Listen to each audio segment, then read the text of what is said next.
Hi everybody, welcome to the Talkies from Karman Line Studios. 3 filmmakers talking about movies. Today we are talking about Miller's Crossing. Oh, by the way, I'm Kenny. I'm D. And I am Taylor.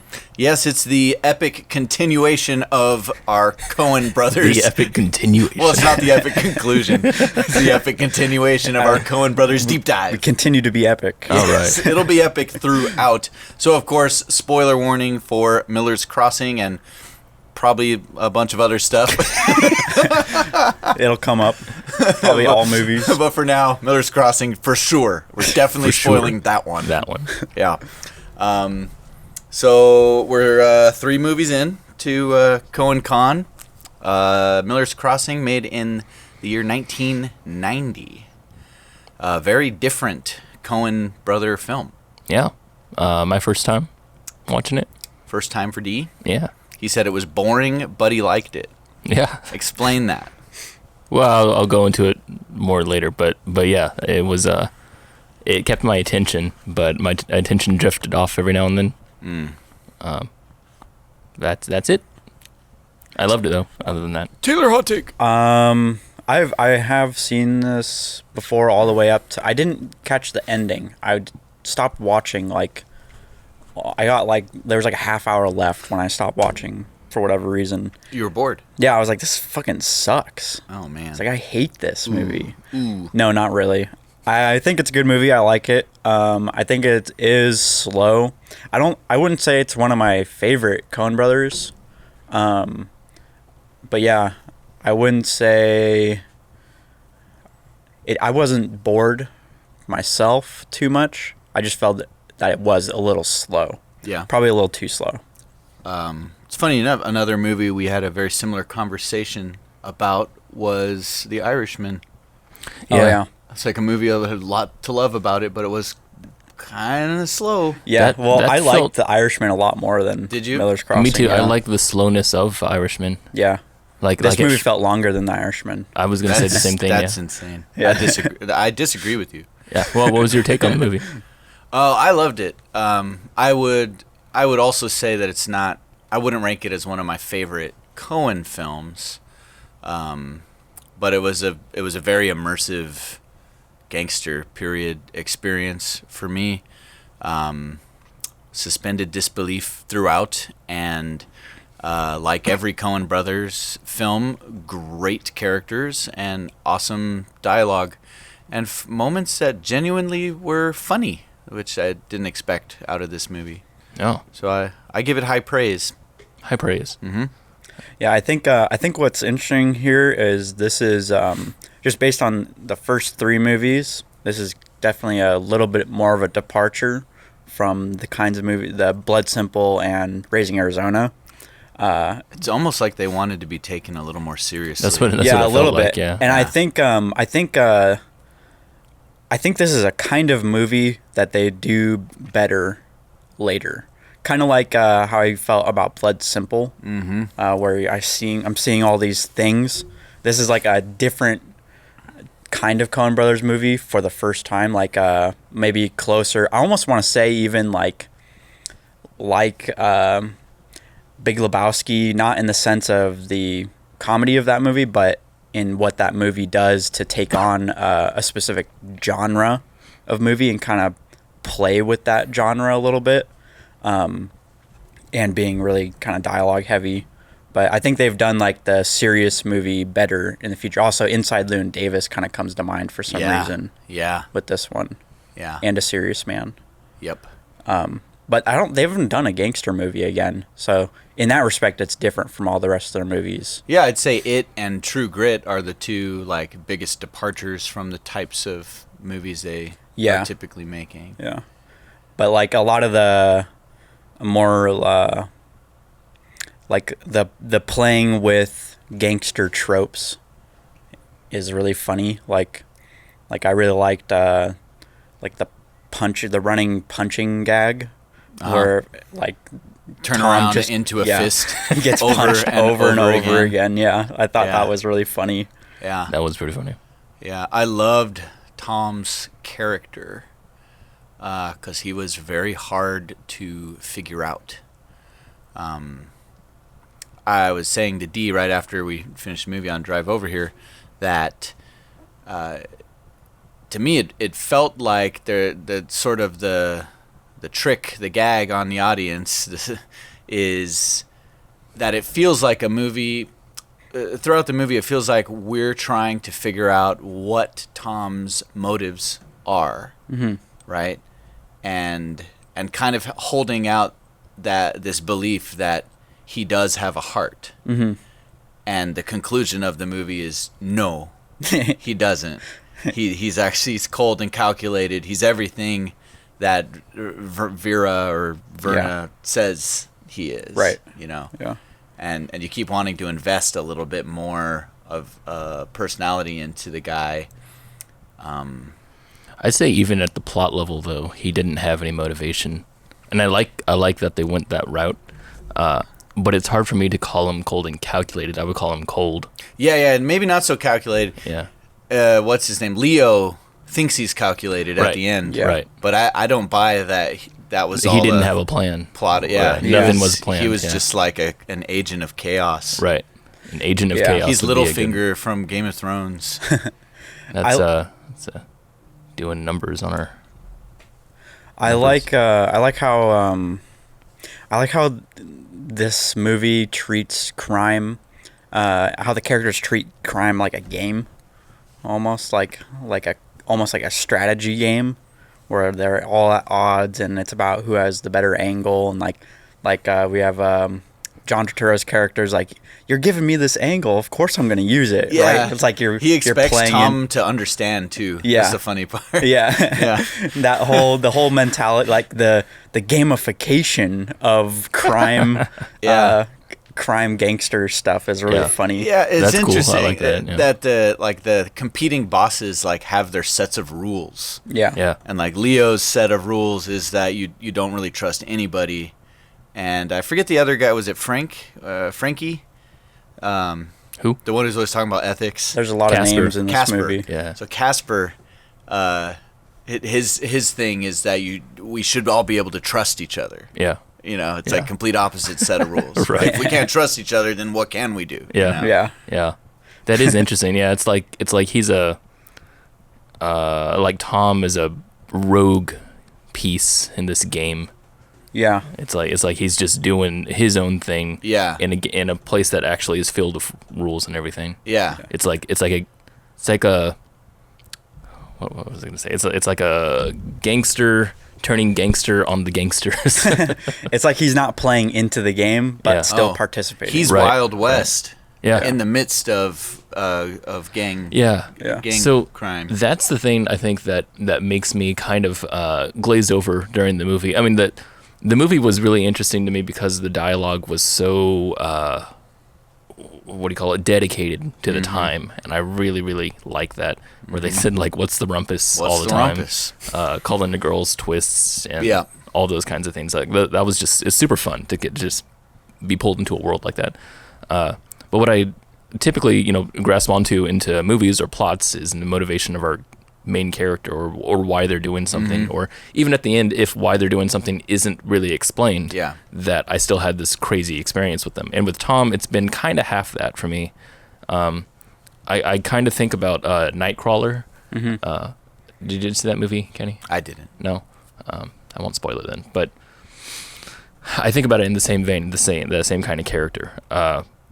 But at the end here, where he kind of revealed that he didn't have any motivation to do any of these things, it kind of just killed the interest for me. Because I was there with him sort of here and there when he's like, oh man, he's going to backstab Leo. Oh, he's going to backstab Casper. Oh wow, he's going to backstab Verna now. Yeah. Like, I thought that was really interesting, but then it only gets interesting to me when he basically shows why he was doing the whole thing. And to me, there was a theme coming out of like a gangster who has a heart, and then at the end they kind of flip it on its head. Well, he doesn't have a heart, and he can actually kill people when he wants to. And and that just made it kind of uninteresting to me, plot wise. I think that's like something. That's interesting. I think that's a Coen Brothers thing. Like, they like to do that with their characters sometimes. Sure. But I think I think again, like a Blood Simple, this is earlier, so I think this is them kind of going for something like that, but maybe not quite nailing it. Maybe not quite nailing it is probably how I see, because I see the same kind of thing, and I praise them for that kind of writing. Mm-hmm. Like when we talk about No Country for Old Men, how the end of that movie it really hits on nihilism, right? Mm-hmm. And I really like that. It's as if nihilism is a theme on most of their movies. Same with Buster Scruggs. Even the first short in Buster Scruggs about him primarily. It was like you got this crazy cowboy who's in this crazy world who's like the most what do you call it? The most lethal killer who has a pleasant disposition. The hero of the time. The hero, villain. and also the most wild of them all, and then gets killed like nobody's business. Like it's just so nihilistic, and I love that. But it's almost as if they use nihilism as a theme here in this movie without really talking about it. And I think that's probably what I didn't like. Mm. Yeah. It has sort of the exploration opposite of it. effect on me, where getting the impression that this is a character kind of floating through and winging it and still managing to keep his neck above the water feels more identifiable as a real human being. I guess so. You know, if he was in danger the first time, like if Dane, that guy character, if he had said something to this guy, meaning I'm gonna kill you at the very beginning, and then he just went through all these like loops and everything to survive, that would make more sense to me, and be more interesting to me, rather than a guy who's just causing damage for no apparent reason, unless it was revealed at the very end that he's just a dark person. Again, it's that motive for the motive, and but the theme of nihilism, I feel like, wasn't explored in that area. It's like he was operating selfishly. Yeah, For survival. like for survival would have been cool to see. Yeah, But that was well, like the secret. that is what I saw. I mean, Yeah. that's what I saw happening. I saw that he in was the later half, but not the first half, because he was the one who caused all this ruckus in the beginning. Yeah. Right. He was the one. He was like, you should talk about. I'm going to save Bernie from all this mess, but then I'm going to include Bernie in all this mess, and it was strange. Yeah. I liked it. Yeah, I didn't. Another example, I think, of that is in Hail Caesar. That's another film that feels like the characters are all just kind of not scripted. Yeah. It's like they're not being controlled by some movie god. Yeah. Who's I leading like him that towards movie an for end. that reason. Like though. it feels just like people existing in a space Right. almost. Right. Yeah. And that's the kind of sense I got in this movie. Is that it's more like we were following a character through time, but not necessarily through a story. You know what? I wonder if it would have played better for me, specifically in my eyes, if we jumped characters more. Like if it felt less about Tom and felt more just about the time.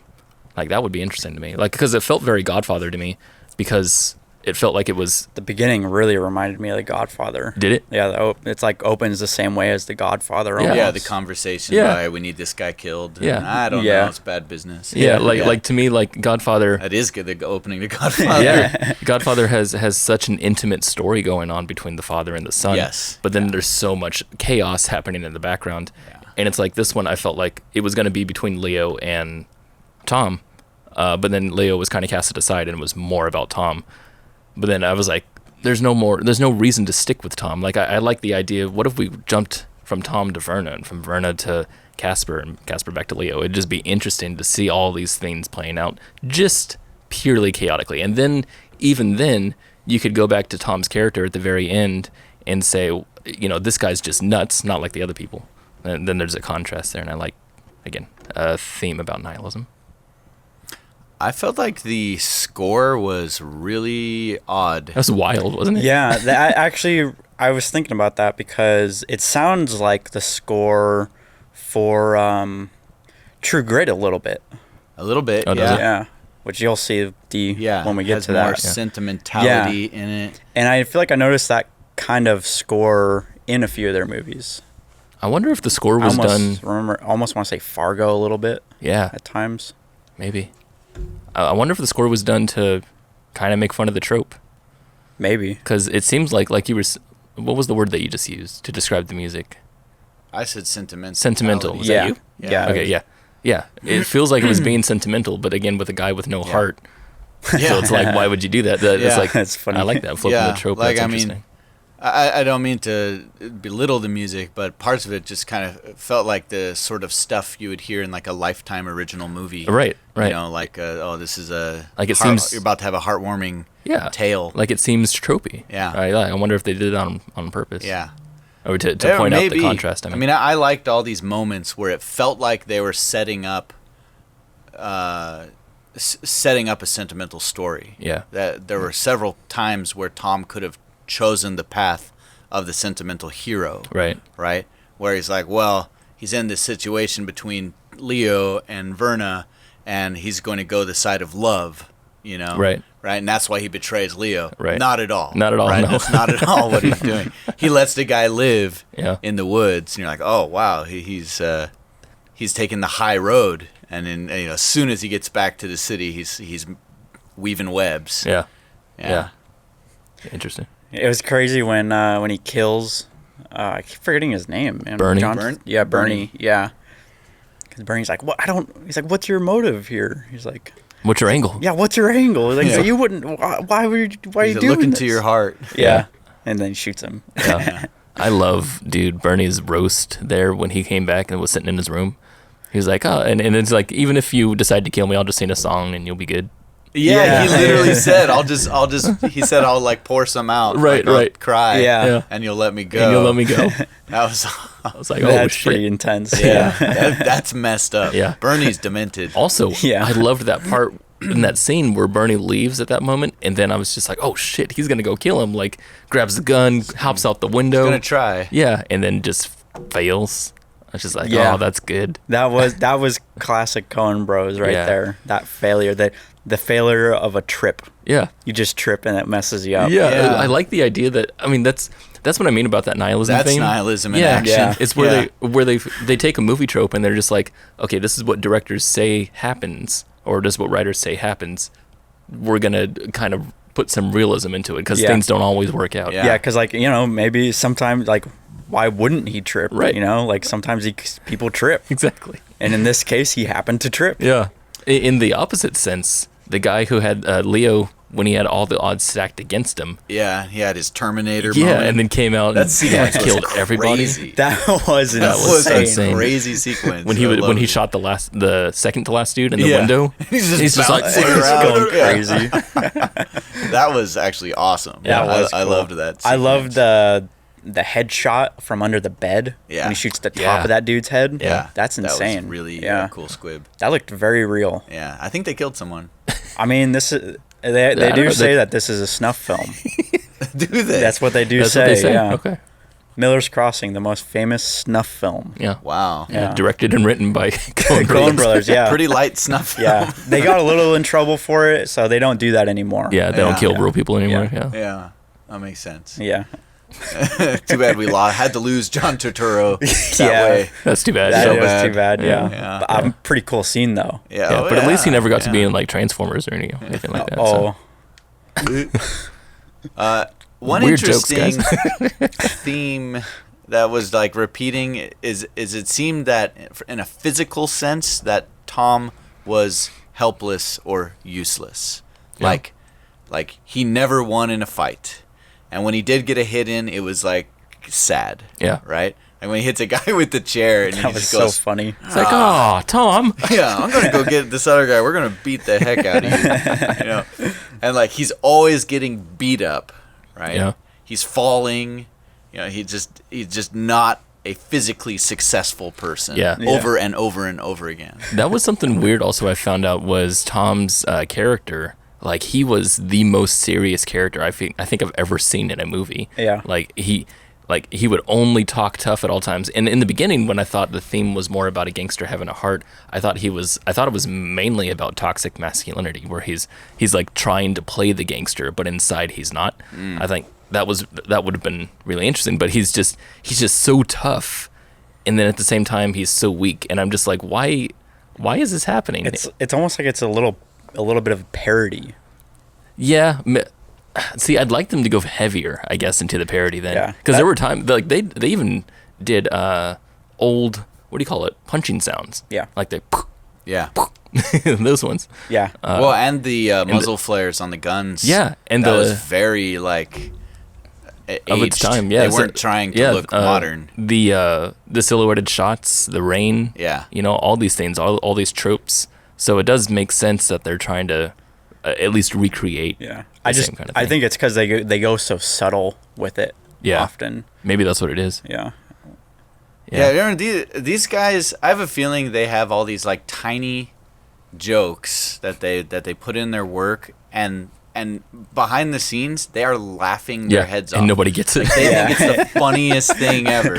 Yeah. And like you pick up on them, you're like, oh, that's kind of funny, but you know they're dying about it. See, that's kind of the reason why I love A Serious Man, because Yeah. I feel like I'm in on the joke the whole time. And I can see some people watching that film and just be like, this is I pointless. know a lot of people who don't Yeah. get that movie. Yeah. I had several people tell me that it was the worst Coen brother film before I got to see it. Oh And yeah. I'm like, oh, this will be interesting.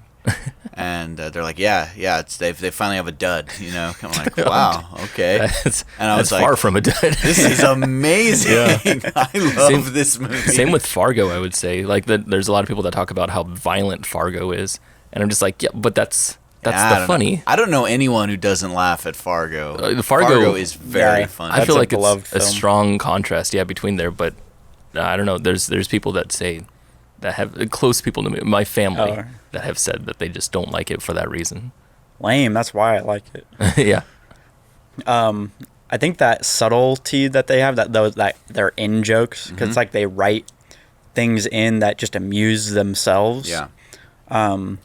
Like a wannabe usurper crime boss who's all caught up on ethics. Yeah, Right. exactly. Right. Like that's I kind love of that. hilarious. That was great. Yeah. That was hilarious. Yeah. That's really hard to do in film, because I think when you do that, you run the risk of making a movie kind of like, I guess Miller's Crossing is an example of that, where D, for example, is not like, and even me, if some of it, I'm just like, on some of it, where it doesn't quite land, because it is so subtle and it is so dry that if it doesn't land, then it just kind of feels weird. Yeah. You know? Yeah. But then, you have to do it in order to get better at it. Yeah, So, I also think it's I'll part take of it. the recipe of an auteur filmmaker is that they're always going to make those conscious choices to put in their own personal flares and favorites. Yeah. You know, things that are self-serving Totally. to themselves and their buddy. Yeah. Right. Well, in this case, it's in the writing though, not the filmmaking. Well, the same thing. No, They're no, the I same would say thing. no. I'd say it's different. Anyway, continue. And I think they're writers first. You know, Right. We've talked about that. Sure. Is that you end up with movies that you have parts that some people just don't identify with, Right. don't get. It's weird. I'd say in auteur filmmaking, that's definitely the thing where you put out your personality, and people who link up with you understand your movie more, and they dive into it. Which is why we don't like movies like I don't know, like the new Mulan or something like that, or Didn't even see it, and I know I don't like it. Yeah, I don't think about that movie. yeah. I mean, it's because there's no one personality that we can think about that. get into it. And it's the reason why movies like Trainspotting have like a huge following, because again, there's a personality thing that people latch onto.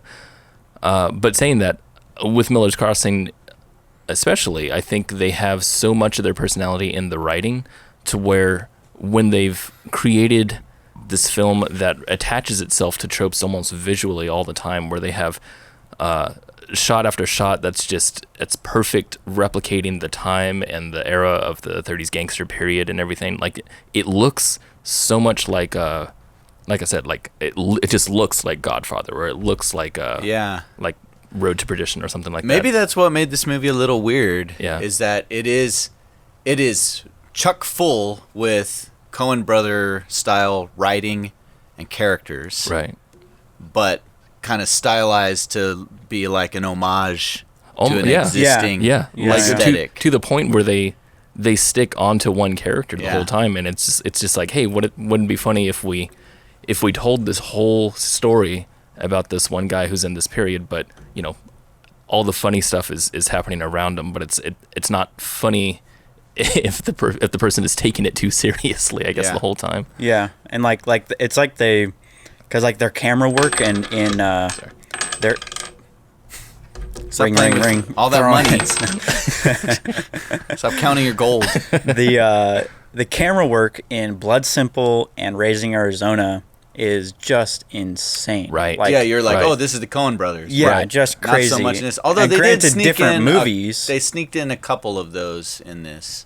There were a couple wacky Coen shots. Yeah, and granted, they're different movies going for different things. Yeah. But it still felt, a little lacking in that regard from the way the camera, with the way they're so good at using the camera. Yeah. I would have liked to seen a little more of that. I think, there is that. Most of this movie is like dollies or like just wides. Static, wide, medium wides, coverage. Well, so when I think of the other talking, film that really does that, it's True Grit. Right? True Grit is shot in a much more straightforward way. There's no crazy Coen Brothers style shots in True Grit, but they also dial back their own personal signature in the writing. I was gonna say that True Grit. They do this, like they do the reserved camera movements, the more dialed back, simply shot things. They do that with again True Grit. They do that, and Inside Llewyn Davis, I would say, is like that, and I would also say Serious Man is like that. Doesn't have very many crazy shots, but I think they just overall achieve that kind of filmmaking better in all those movies than they do here in Miller's Crossing. Yeah. Probably because it's their first time doing a feature like that. Well, you know what's weird is Blood Simple and this one felt like it wasn't shot or directed. I mean, it feels like the shots weren't directed by a Coen bro.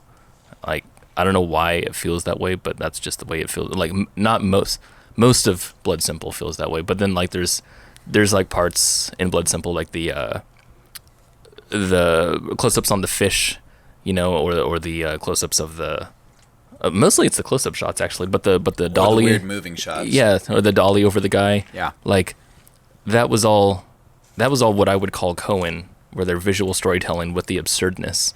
But then they don't do that in this movie, and they don't do it in their more serious movies, like what's the serious movie I'm thinking of? Serious Man that I've seen? Not Serious Man. No Country for Old Men. Yeah. Where that one is shot it's shot actually stylistically, but the shots seem directed to pull in a certain vibe that matches the writing. The writing. Well, they've also started – collaborating with Roger Deakins by that point. Yeah. You know, there's definitely a change. Yeah, it feels like the cameraman here is shooting something that is not the script. That's what it feels like to me. Yeah. And also – and in No Country for Old Men, they really they used the camera to serve the story a lot. Yeah. And I didn't feel that as much in Miller's Crossing. Right. Yeah. Absolutely. Yeah, actually, I would even agree with that with even the previous two films, with Raising Arizona and Blood Simple. Yeah. Which funny, I was just thinking, I was like, this of the three we've covered so far, I like Blood Simple and Raising Arizona more. I do too. Oh, same. Yeah. Well, it's definitely much more. It feels like it has a voice much more. Yeah. And I think you guys are right on that. There's some kind of split in the direction of this movie, where and I think you hit the nail on the head. I think they wrote a script, and then they got together with the production team. They're like, all right, well, we want it to look like this kind of movie, and they're like, okay, we'll produce this kind of movie with this script. Yeah. And it just doesn't quite gel. Normal filmmaking. Yeah, because it's the Coen brothers' voice isn't carried through the whole vision. Right. That's what it is. Yeah, it feels like their voice stopped a little bit. Yeah. And or stunted. I felt like the one shot that had their voice in it the most was one of the opening shots when the hat flies in and then flies away. Yeah. You know? And it was so uncanny. Yeah, super uncanny. Yeah, that's a good word for it. Because nothing else was blowing. Yeah, you know just the hat. What was interesting? Crazy. You know what was really interesting about that shot? is like the way this movie went, the way this movie was shot and everything. By the end of it, I was almost expecting a callback to that shot. Yeah. Right. That's something Coen Brothers would never ever do, and I expected it here because it felt so straightforward. It felt like the movie was going toward that. I'm just expecting them to come back to the shot. I was thinking that too. There's one part where he, I think when they're taking him out to Miller's Crossing, and they throw Tom's hat. Right. Yeah, that too. Yeah. In my head, I was like, is that the shot? Is that this a non-linear thing where if we followed that hat in this moment, we would see that happen? Yeah. That one shot happen, but we never get anything like that. Right. Probably for the best. For the best, I would say. Yeah. Yeah. Because had it happened, it would have been weird. It would have been like, well, that's not. Yeah. It's like, who cares? Yeah. That's not interesting. The scene that took place again, the other, little mustache ethics guy. What was his name again? Casper. Yeah.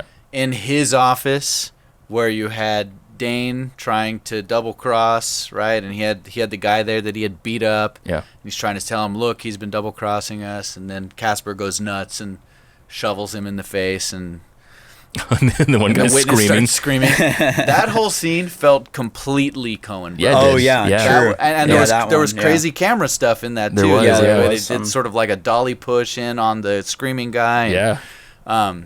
And the way they shot, sort of like a close-up Dutch angle when his blood's on his face, and he's like, put one in the brain. Right. And I'm like, this scene is, like, I think they shot and directed this part themselves. It feels like it. Very much feels like that. Yeah, Yeah. it's funny because that scene feels like it's almost a different movie. It does. Yeah, it breaks the reality a little very bit. different. Yeah, it was much more sort of absurd. Hyper realistic. It was weird because when Casper came over to smack Dane in the face, I was so expecting it, right? Because the angle that you see of Dane is this heavy third where he's up. He's almost covering the entire left third of the screen with his body. Yeah. And I'm just like, this is what horror movies do when they want to jump scare you. So I'm just like, so clearly he's going to get hit in the face, right? That's just what's going to happen because I can tell from the framing. And that's what happens. But then it just goes nuts. It went nuts. Yeah. The guy screaming. Yeah. The blood effect coming out of the guy's face. Yeah. Yeah, that looks crazy. Way over the top. Yeah. It was like his eyes were bleeding. I thought they were going to pull his hands back and his face was just going to be so too. gone, Yeah. like seared off. Yeah. You know? That was wild. Yeah, and the whole time with the guy screaming the entire time is very Coen Bros. Yeah, so it really did feel like it just jumped out of the movie for a second. Yeah, and I'm like, oh, here you are. There's the Coen Bros. Okay, I missed you. Yeah. When you feel it in the writing, you just feel it. You very in the much feel it. writing, Yeah. dialogue, and again, same thing. Attention to character. Yeah. It's like every character matters. absolutely. And the performances are all great. Dude, Yep. I mean, Leo, Casper, all the bosses were awesome. They were so good. Freaking the guy who I even really liked was Tic Tac.